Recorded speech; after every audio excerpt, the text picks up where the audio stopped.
Welcome to another overpaid, over the bar FPL mini league video. This week, just with me, Anthony, I'm going to go through lots of players in 30 minutes because there's lots of fixtures coming up.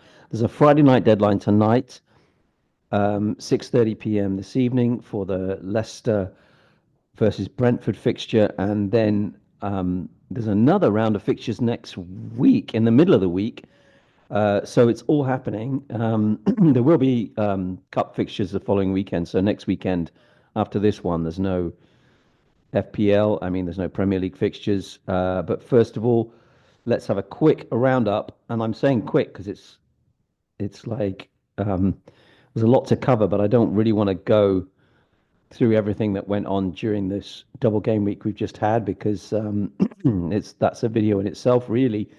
But suffice to say that Tom is in a very convincing lead after going from Everton manager David Moyes to uh, the Aston Villa manager.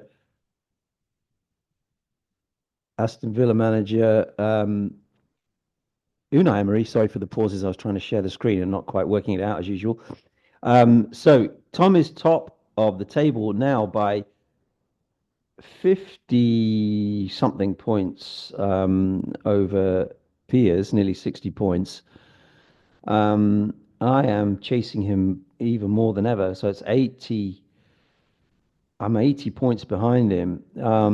Craig is coming up strongly in fifth position. John Wilson had an excellent game week. He triple captained Salah and hasn't played his triple manager. His triple manager is assistant manager yet. So he's in a decent position suddenly. Not a player that usually we see in the top three or four, but maybe this season's different. He's certainly been consistently he's done consistently well this season and has an overall rank of 1.3 million. This week he got in Rashford, bold, a bold move for a player that wasn't even going to start necessarily, but in the end did start and got a 9 point return. He has got a lot of players there who don't play in game week 29, so he might want to consider playing a free hit in 29. I'm not sure. Yeah, he's got at least six players there that are not going to play in 29, probably seven. But Tom at the top is in a very strong position, not just because of the points he's got, but the players he's got going through to the next few weeks. He doesn't have Gakpo anymore. If he did, I think he got him in and took him out again. I could be wrong, but people with Gakpo need to sell him. He doesn't. He may hold Luis Diaz going into the crunch Manchester City fixture this Sunday. I say crunch. I mean, I don't know how crunch it is these days. Manchester City being absolute pants when they come against any good team at the minute. But this is an extremely good lineup. He does have a lot of Game Week 29 players. One, two, three, four, five, six. I think six. I mean, that's doable. He can transfer out enough of them not to free hit in 29. But I do know that he originally said his intention was to free hit in 29. And of course, he doesn't have to reveal to us his intentions. As the game weeks go on, and one player is so far ahead, we don't necessarily want to be revealing our intentions because when a player is this far ahead, they can just mimic the team that's the biggest threat to them and stay in front. Although with the amount of chips to be played, it's not that easy because people will be shifting their teams around a lot. We have, of course, the wild card still to be played in. I think all the top four, top five, top six cases. I think everybody's still got to play the wild card. So that's how it's looking. These are the fixtures for this weekend. Tonight is Leicester Brentford. Honestly, I think Leicester are the worst team in the league, and I've been saying this for a while. I think they're worse than Southampton. Let me put it right out there. I think they'll pick up fewer points than Southampton until any changes are made at the club. And they're playing Brentford at home. And on front of their own fans, there will be a pressure to try and beat Brentford, unlike the game last week when they were just basically trying to stop the other team from scoring until they ran out of juice against Arsenal. So I I would say this is a 3-1 or something to Brentford. I don't know if Brentford players are worth getting in. Remember, they do play in 29. We'll look at them in a minute. Um, Everton, Man U just falling to pieces and Everton getting stronger. I mean, that could be a clean sheet and a home win for Everton. Um, Arsenal, West Ham. Arsenal will want to avoid the catastrophe that was either last season or the season before when they lost at home to West Ham. I can't remember, but you can't see that happening again, really. Bournemouth, Wolves. I think that could go either way.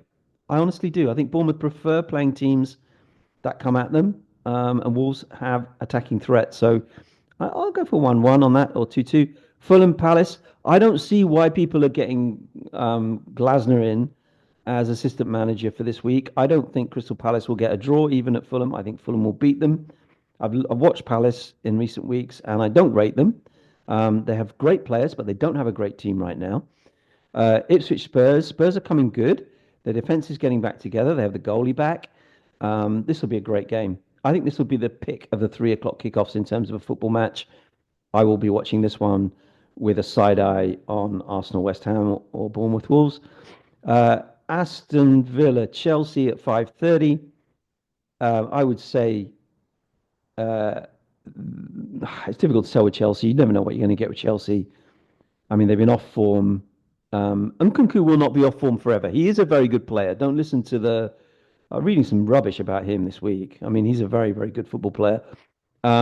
So if they can find a way to fit him into that team, he might come good. I still think Aston Villa are favourites for that one, but they did play a big game in midweek and ran their hearts out. So Chelsea have a little bit of an advantage there because they didn't have Europe this week because they've already qualified for the Europa League, whatever it is. Yeah, I don't know if they're in the conference or does anyone care. So Newcastle Forest, Newcastle at home to Forest, another one which could go either way. God knows which of those two teams will Forest defense turn up on the day. I mean, they have some great midfield players that protect their defense, and that's why their defense is so good. Apart from the fact their defense is seriously good. And then Man City Liverpool on Sunday. I only see this game going to Liverpool, but it is Manchester City. Um, they played that guy Kuznov or whatever his name is at right back against Real Madrid. Have they solved that problem? I don't think they're even close to solving that problem. And you can't have weak links against the Liverpool attack in your defence. You can't have it. So I'm going for Liverpool at Manchester City. Who's going to captain this weekend? You can take your pick. You could have Mburmo. You could have a cheeky Chelsea pick. You could have a cheeky Arsenal pick. You could have um, a Bournemouth pick at home to Wolves. You take your pick, and I think they're all exactly the same in terms of value. If you've got assistant manager to play, I think it's the same thing. Arnie Slot could win at Liverpool. Um, you could move it on to Arsenal as a banker. You could move it on to, if you want to be really boring, you can just move it on to Arteta. There are no real table bonuses in there, in my opinion. People are saying Palace. I'm saying no. Southampton, no. Ipswich is not a table bonus, I don't think. I don't think Spurs are high enough above them, but you should check that because I haven't checked that at the time of. And anyway, well, they could get a draw. Yeah, they could get a draw. Newcastle are not far enough away from Forest, so um, I'm just saying, take your pick with assistant manager. Now, what I said I would do in this video is look at transfers. Um, yeah, look at transfers. Look at players. So we're going to do this in alphabetical order. I don't know how much time I got. I can't get through all the teams, can I? Yes, I can. So we're going to do this in alphabetical order. So I know we have maybe a couple of Arsenal fans. So to annoy them, we're going to do AFC Bournemouth first in alphabetical order. And basically, any team, any player from Bournemouth is worth getting. By the way, Evan Nilsson injured. Yeah. Araujo injured. Senesi injured. A lot of these big teams moan about their injuries. Bournemouth have got significant injuries there and have had them for a long time. This guy, Iraola, he's a Basque legend, absolute legend. Anyway, you could have Kirkes, Huysen, Cliver, Semenya, Dango, even Christie's getting in there now. Tavernier, uh, I never know how to pronounce his name. It looks like a French name, Tavernier, but I've no idea. I don't even know where he's from. His first name is Marcus. Where is he from? I don't know. So, um, yeah, anyone from Bournemouth is worth looking at because they're playing in 29. They've got a good fixture this week and they're playing in 29. Okay, Arsenal. Arsenal play in 29, and let's not kid ourselves. Their defense is still worth getting. Any of these, Gabriel Saliba, Timber, Raya. If you want to, if you want to, either Trossard or where is he? Nwaneri. Nwaneri. No, no. Look, we're seeing Nwaneri. I mean, this is not a flash in the pan. He is a very good player, and he's playing in the role where they need a player right now. He will keep his place, no doubt about it. So get in. What's his first name? Ethan. There he is. Look at that, Ethan Nwaneri. Uh, they haven't got any strikers, so you can't get any strikers. So they're still solving that problem. But they've got good fixtures. They play in 29. Any of those players are good to get in. I would go for Nwaneri over Trossard, but that's up to you. Aston Villa. Uh, well, they don't play in 29, so this depends on whether you're free hitting or not in 29. If you're free hitting in 29, by all means, stick with Rodgers, Rashford, Watkins. Um, the characteristic cough away from the microphone that you've all come to love. Bournemouth, no, we've done them. That's because they don't know alphabetical order in this website. They don't understand it. So Brentford playing 29, and they've started to what? They've started to keep clean sheets. No, they just kept a clean sheet against Southampton and West Ham. So nothing to see there. Not really the defenders. And Burmo, worth getting. Vissa, worth getting. But there's a lot of strikers.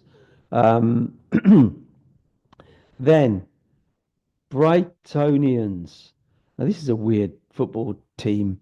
I don't understand this football team. Every time I watch them, they're different. Mitoma looks good, but then he doesn't. His returns recently, well, they're not bad actually. There's a couple of goals here, these 3 goals in 6. That's pretty good, isn't it? Plus an assist. I mean, they do play in 29. Let's just check that. They play against Manchester City in 29.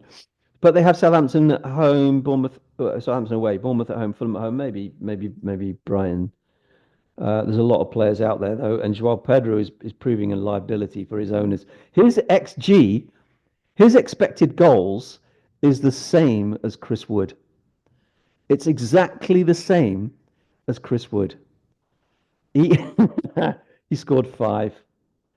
Uh, so that is saying something about his finishing or his confidence or his technique. I don't know. So Chelsea now have a 4.2 goalkeeper. They they have not kept a clean sheet. They kept one last week, and they kept one on game week 19. Uh, Apart from that, oh yeah, Aston Villa as well in 13. Okay, it's not as bad as that. It's not as bad as all that. Maybe this guy Jurgensen, I suppose it's pronounced, is worth 4.2. If you're gonna play a wild card, which I'm considering next week. I know no one else is, but I just want to shake it up a bit. Um, he might be worth getting in. I don't really think any of the defenders are.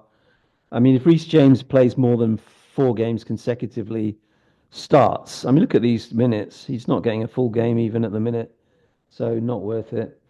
Um, Palmer, people are selling Cole Palmer. Now, I don't think it's a good idea because of their fixtures. They have Southampton and Leicester at home in 27 and 28. They play in 29 against Arsenal.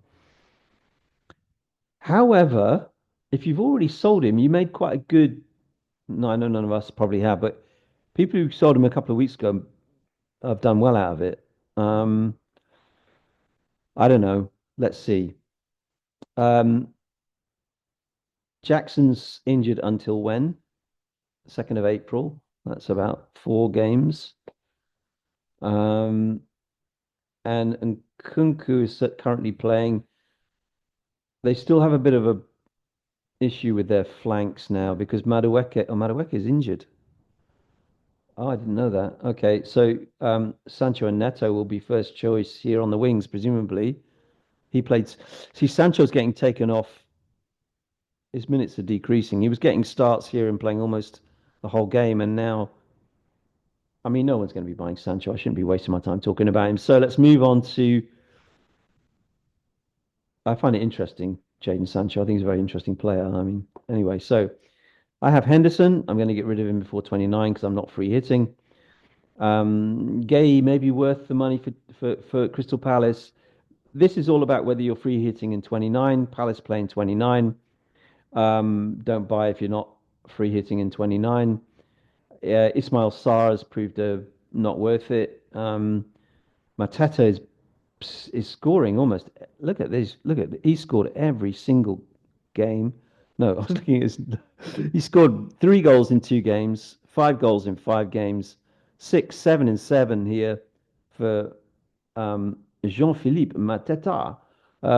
He's a great football player, and so is Eze. But I just don't like this Palace team at all. I don't like the way that they concede goals when they shouldn't. When they in a good position in a game, they can't hang on to a lead. Everton, however, under David Moyes, with their new stadium, in the distance, you get the feeling with Everton that they are on a run. Now, these are not great football players, these defenders, but they're very, very effective defenders. Same as Pickford. Um, McNeil's injured. Didn't know that. How long's he injured for? April. Okay. So in midfield, not really anyone to scream about. Beto suddenly, when he in their hour of need, in Everton's hour of need, look at him. He's a one-man relegation survival machine. Norberto Bersic Gomes Betunsam, is that Portuguese? Norberto Bersic. I don't know what language that is. Norberto could be Portuguese, could be Spanish. Norberto, but that's that bit. I don't know where he's from even. Beto, that's why we call him Beto. So move on to, I don't know how I'm like for time. Probably Wolves won't get a look in. Um, Fulham are a really good football team. I think they're going to finish top six, um, or seventh. Uh, this guy, Raul Jimenez, Raul Jimenez, he is still worth getting.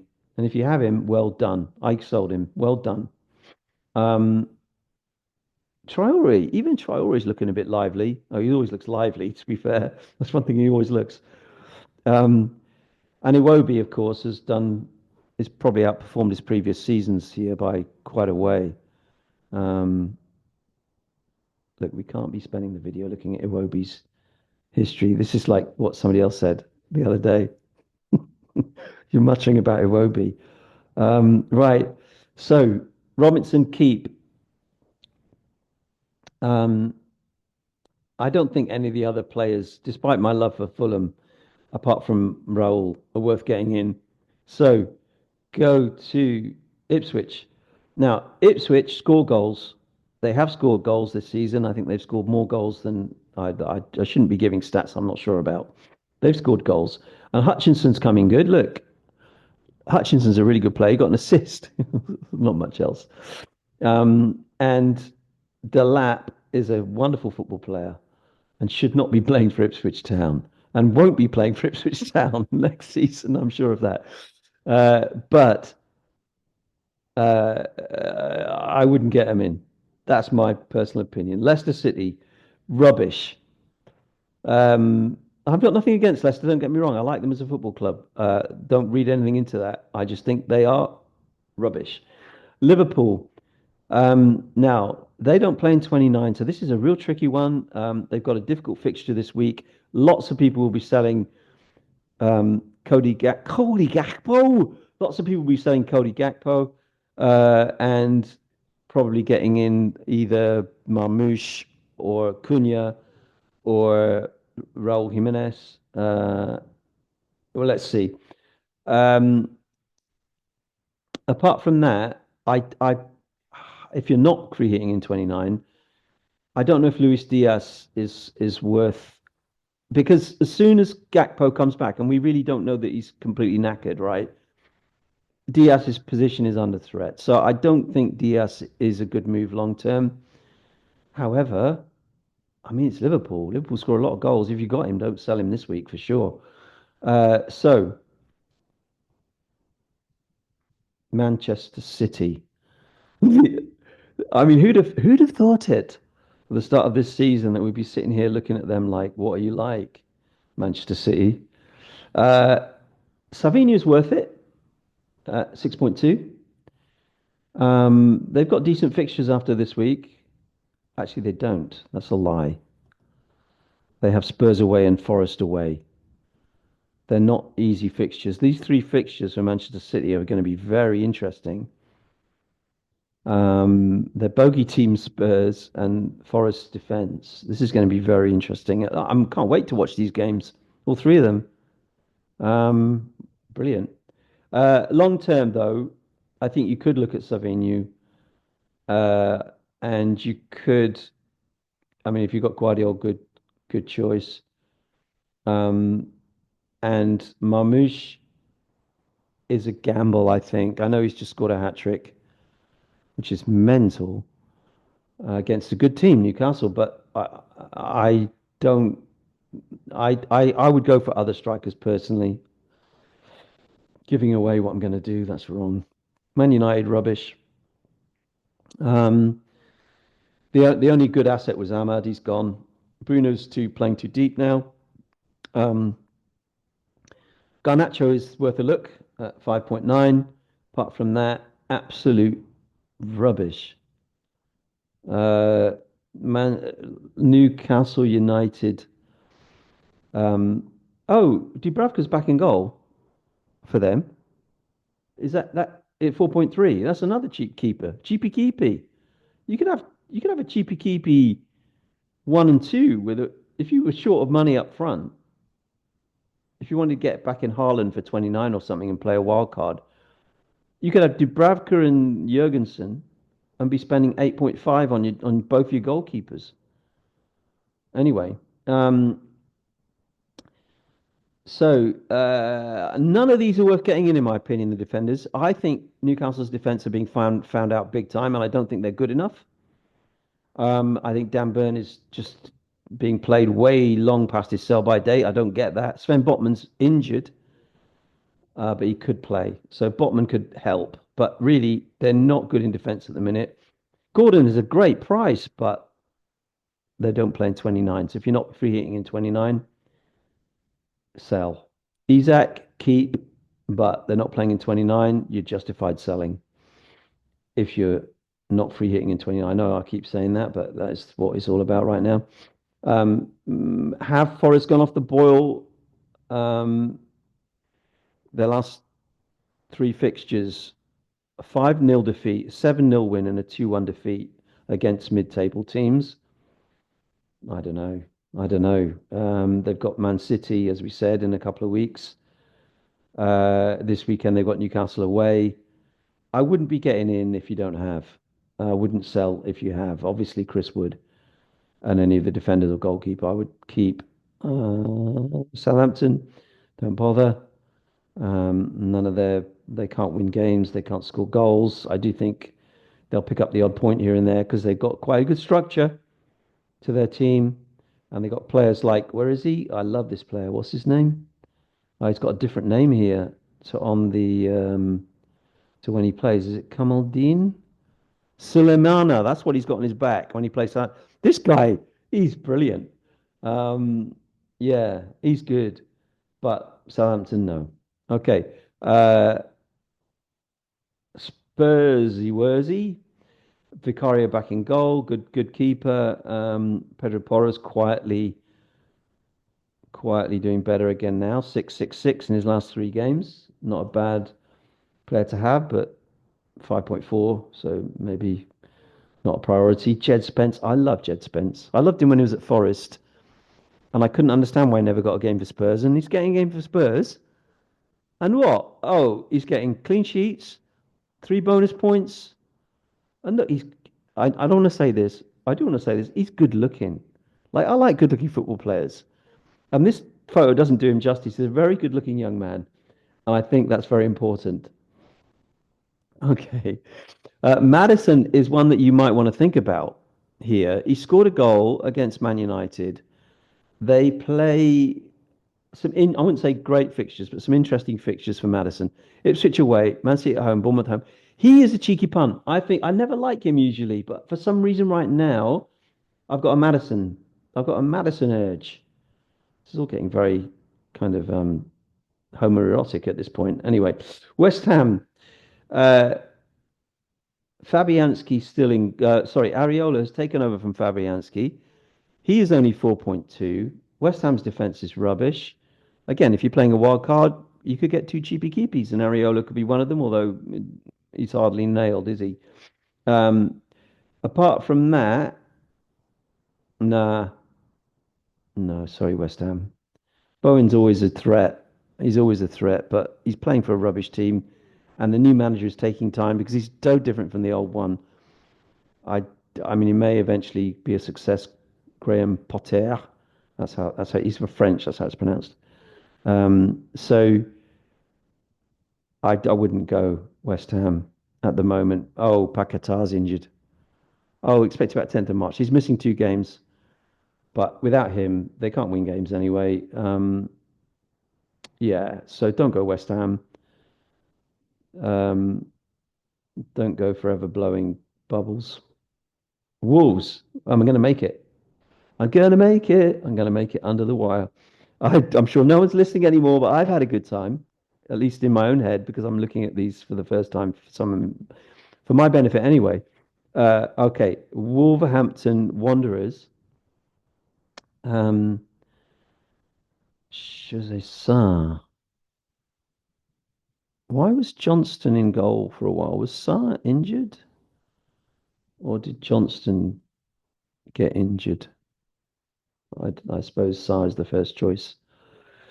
Um, then Ait Nuri. I mean, if you still got him, I'd definitely hold on to Ait Nuri. Their fixtures are nice. They have some of the nicest fixtures, right up to Ipswich in 31. All of these fixtures are nice, um, which means Wolves are definitely a team to look at because, of course, they represent value. Midfielders, not so much. I mean, Guedes has not been. Yeah, by the way, it's Guedes in Portuguese. It's not Guedes or whatever people are saying. um, so he he's playing not the whole game either. Guedes, okay. Um, Sarabia, Sarabia. No, not really. And here is the player that is going to be one of the most transferred in the next few weeks. Okay, Mateus Cunha has Bournemouth away, Fulham at home, Everton at home, Southampton away, West Ham away. This is the fixture run for Wolves. I mean, people are talking about Marmoush, and people are buying in Marmoush because he scored that hat trick. But my guess is that Mateus will outscore. Cunha will outscore Marmoush over the next 6 game weeks, and he may well be my transfer this week. Uh, I might take a hit this week. I'm seriously considering taking a hit this week. I haven't taken a hit. I've taken one hit this season, I think, but I think I'm going to take a hit. I need players with. I've got some players I don't like. In fact, I'm bored with my whole team. I want to do a wild card. So there it is. There are your. I already said it, assistant manager. Oh, by the way, my assistant manager pick in the last video was Silva for Fulham, who scored 18 points. So nobody bought him, including me, because I was sticking with Slot because I didn't want to make a transfer. And obviously, it was a double game week for Slot and Emery, so it didn't make sense to buy him. And I said that later in the chat. What I said on the video doesn't really make sense, but I did fancy him for for that game, and I was right. So people do point out when I'm wrong, so I also want to point out when I'm right. Although Keith is very gracious in the chat and often points out when I'm right, unlike some of my other um, so-called friends and family in the WhatsApp chat who cannot wait to tarnish my name. Uh, so um, this these are the fixtures. I've said all I'm going to say. I've got a few minutes more, so make sure Piers doesn't watch because he hates videos that go on any longer than 30 minutes. I'm just thinking anything else I can add here. Uh, yeah, I would just say that it isn't over. It's game week 26. There are 12 game weeks left. But that position Tom is in right now is very, very, very strong. And he's just all season been making the right calls. Um, oh, I was going to add on the end of, yes, I was going to add on the end of this video an astrological note. So how much time do I have? Can't see the time. So, Solar Fire.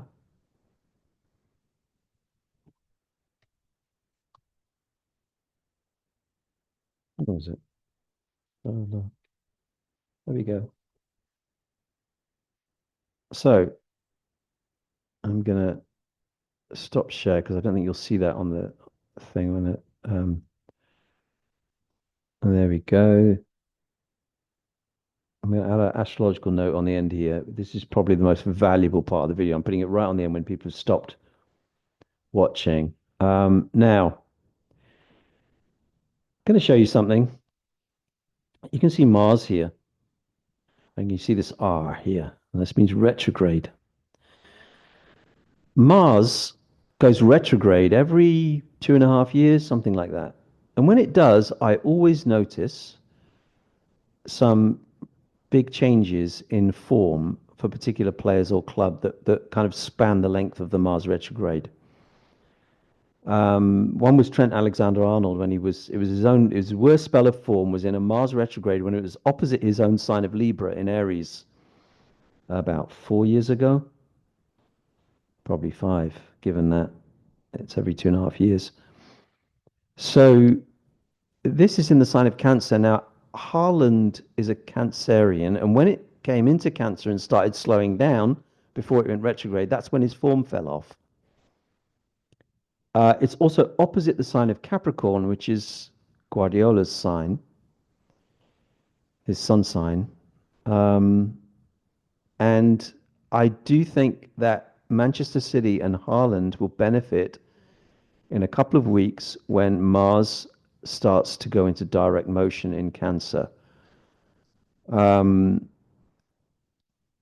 This for me will also, because it also coincides with eclipse season in Virgo and Pisces, the amount of astrological shifts in March and April could signify big changes in form for teams that have been doing badly or well up until this point. Um, it doesn't necessarily affect Liverpool. I can't see a direct link there, but I can see that teams who've been overperforming or underperforming may be shifting in from mid-March, I would say, to late March onwards, and there could be shocks because there's going to be shocks generally at this time. It's a very strange astrological spring to summer is a very strange astrological time when even in the world at large we're going to see things we did not expect, and we're going to see difficulties for a lot of people in certain. I mean, that's always the case, but I can't be more specific than that. This is not an astrology video; it's a football video. But I am looking at a wild card for mid March because of this. I may get it completely wrong.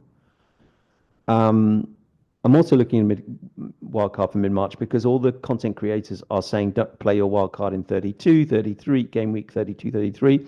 Last week they did the same thing, and I played it before the blank game week in 29 and did very well out of it eventually. So I'm just thinking, should I do the same thing again? It's not obvious who to get in, I have to say at this point. Manchester City are not attractive at this point. Um, so I don't know what who to get in if I do that. But I am looking at, I mean, players like Nkunku, um, who have been underperforming by a ridiculous rate, like what they should be doing. Um, I'm even thinking a club like, don't laugh, Manchester United could turn around from mid-March, late March. Obviously, at the minute, I wouldn't go anywhere near them. But I'm looking at that sort of, and obviously, I think Nottingham Forest, having overperformed the whole season, may not finish the season as strongly. But I mean, it doesn't take a genius to say something like that. Anyway, that's what I'm finishing on today. You can see the moon's nodes here in Pisces. That means eclipse season is now in Pisces. When we get what's the next one? It's going to be the new moon in Pisces, which is in a week's time. Um, that will be an important new moon, but the full moon that follows it on well, it'll be let's see, 7, 27 Pisces. It'll be around the 20th of March, around the 18th to 20th of March. That full moon, oh, it's hard, and it will I mean, not hard, but it's pretty interesting. It's pretty mad. It's pretty kind of um, that full moon on the 28th. Sorry, on around I don't know the exact date. The 20th of March, more or less, is very significant in terms of turning points and pressures building up to the point where you get some sort of disappointment or um, yeah, disillusion. It's not an easy full moon, that full moon in Virgo on the 20th of March. Let me just check that. I might have got that. I'm doing this off the top of my head, so I might have got that completely wrong. Let me just check 1 month ahead. One day. I'm sure you've all tuned out by now anyway. That's fine. That's good. Uh, 21st of March. No, nowhere near it. It's not the 20th. Yeah, it's the 13th of March. Yeah, yeah, 14th. Yeah, 14th of March. That full moon. Ooh, I mean, that's where things really start to turn, is around that time. Mars is gathering speed in slowly gathering speed in Cancer. So I think from this date, the 14th of March, we could see certain players and certain teams take a very different kind of very different look to what we've seen so far this season. Um, I'm sure there's probably one person or none watching at this point, but thank you for watching. Please give the video a like. No one ever does that except Keith, and I think Tom did it last time. I don't take it personally. It doesn't really matter at the end of the day, but it's nice to get one. Have a great game week. Good luck, everybody. Bye bye.